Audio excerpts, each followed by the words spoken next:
Hello there, I am That Bloke What Cooks. Please like and subscribe to the YouTube channel and follow That Bloke What Cooks on Instagram, where I'll be posting some shorter, slightly more bearable versions of these videos. Now today we're going to make a chicken curry again. Previous chicken curry was a mild chicken curry made with children in mind, or people who can't handle spice, I suppose. This time we're going to make one with a little bit more oomph. So for that we'll be using some chilies. These are just mixed chilies, standard ones you can get from the supermarket. If you're into this sort of thing, which I am, different chilies can be very, very different with regards to their flavour. You know, if you've got things like habaneros, do not mess about with them. They're the ones that you should be wearing nitrile gloves to chop with. Seed them, otherwise you're going to be in trouble when you eat. They are very, very hot. These ones, not really. You don't even need to seed these ones if you don't want to. If you prefer a bit more heat, you're not gonna end up with something that people can't eat because it's so hot with these sort of chilies. So like the last one, base for the chili is onions. I've got some shallots this time, a bit more of a sweeter flavour. These are the big British ones. Some ginger. I'm going to use maybe a third of that. Got some garlic. Yeah, I've got a couple of like a half bulb and a small bulb. I'll probably use all of that. There's maybe 6-7 decent sized cloves. I've got a couple of limes. We're going to use the juice and the rind of those. I've got a couple of sticks of lemongrass. I'll show you what to do with those as well. And I'm also going to put some coriander in as well. Now, my preferred way of using coriander in curries is to roughly chop it and chuck it in at the end, because it gives a lovely sort of green colouring to the finished product, and you've still got the flavour of the coriander within it. I'm not going to be doing it this time. There's a couple of people who I'm cooking for who profess that they don't like coriander, and there's a couple of people who will look at it and think, green things. So we're going to use the coriander in the blender at the start and cook it into our base with the mix it into our base with the shallots, garlic, and the ginger and the chilies this time. So yeah, what I'll do is I'll just chop those. I'll get back to you in a second. So what we've got in our little blender pot is our shallots, which are very roughly chopped, garlic, which has just gone in whole, that bit of ginger. I said I use about a third of that, and that's just chopped into 3 bits, and I've just chopped the chilies in half. Don't need to, you're going to be blending them. And I've chucked a little bit of oil in there as well, just to help with the lubrication while we're doing it. I'm going to give that a quick squeeze. Until it all starts collapsing back in on itself. And it's into a nice little pulp there, it doesn't take too long. And then we're going to chuck, we've got a good mittful of fresh coriander there. We're just going to chuck that in there now. If you put this in at the start when it was really full, it would probably get all clogged up. And put it in there, it all collapses in and becomes part of your paste. So that is ready to use as the base for your curry there. Smells lush. And then we've got some lemongrass. We don't put it in there. So it always says bruise your lemongrass. Now I'm going to show you what that means. So lemongrass it's very similar to like spring onions in the way that it's made. So you just chop the top and bottom off and then just peel the outer layer off. Get rid of that. There it is again, dead easy, just get rid of that. And it's the inside bits that you're interested in. So these, to bruise it, I've got a nice flat bit on there, but you can use a rolling pin or anything else and just give it a whack. Give it a whack. Take out a bit of frustration. There you go. Maybe been arguing with your youngest about whether they should go do the swimming lessons or not, like I just have. There. And then we'll go across to the hob next. Okay, so we're across to the hob. We've got a little bit of oil in the pan that's been heating for a while. I'm going to put the lemongrass in first. It just doesn't need to be a hot, it just needs to be a little gentle heat. It's probably not quite hot enough yet, but it's better to be cooler to warm up than it is to be put it in too hot and end up burning things. So we'll just let that warm a little bit longer. Should have mentioned at the start, the intention here is to make a hot and sour curry. How we're going to achieve that is obviously by using the chilies that we put in the base mix here. And I'm going to use a hot curry powder as well. The curry powder I use is a homemade one, and I will probably make a video at some point about how to make your own curry powders, because again, it's another one of these things that sounds a lot more complicated than it actually is, and can really help with your home cooking. So it's just starting to sizzle there now. I don't know whether you can hear it, but that's about right.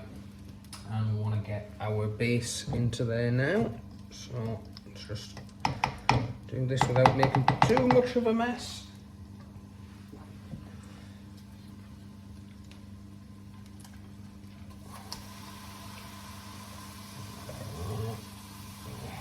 So that looks lush.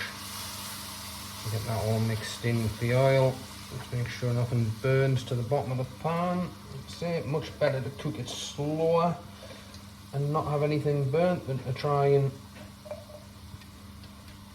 blast everything and end up with a burnt mess.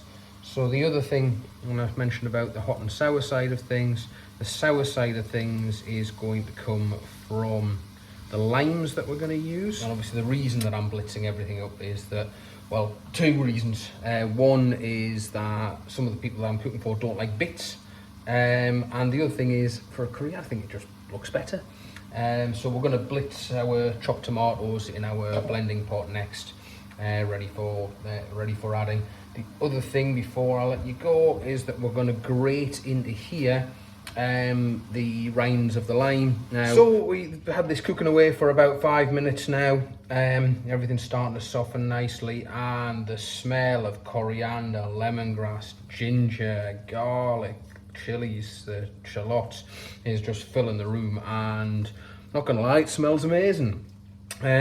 So now we're going to put a few accompaniments in. I've forgotten one. There we are. So first things first, don't wear, I'm not advocating that you wear flip-flops in the kitchen. If you drop things on your toes, it's going to hurt. So I'm going to put a little bit of salt in there. I'm not putting as much in as I normally would. Some people might think that's quite a lot, that's not. Because what I'm also going to put in is some fish sauce. I'm going to put a good squirt of that in. Don't get this on your clothes, it stinks. We're going to put a good squeeze of tomato puree. There you go. And again, if you've seen the lasagna video, I like to put the tomato puree in now so I can cook it out. Just give that a bit of a stir in. Twist of pepper. And now this is my homemade curry powder. So any curry powder will do, the heat of which is up to you. But like I said, I will make a curry powder video, because to make your own curry powder is very, very straightforward. You can show off with it a lot. You can give it to your friends, they'll think you're a genius. And to be honest, it only takes an hour or two. It's something to do when you're bored on a Sunday afternoon. So in there, there's some ground fenugreek, there's coriander seed, there's cumin, there's cloves and star anise and cinnamon and other things anyway.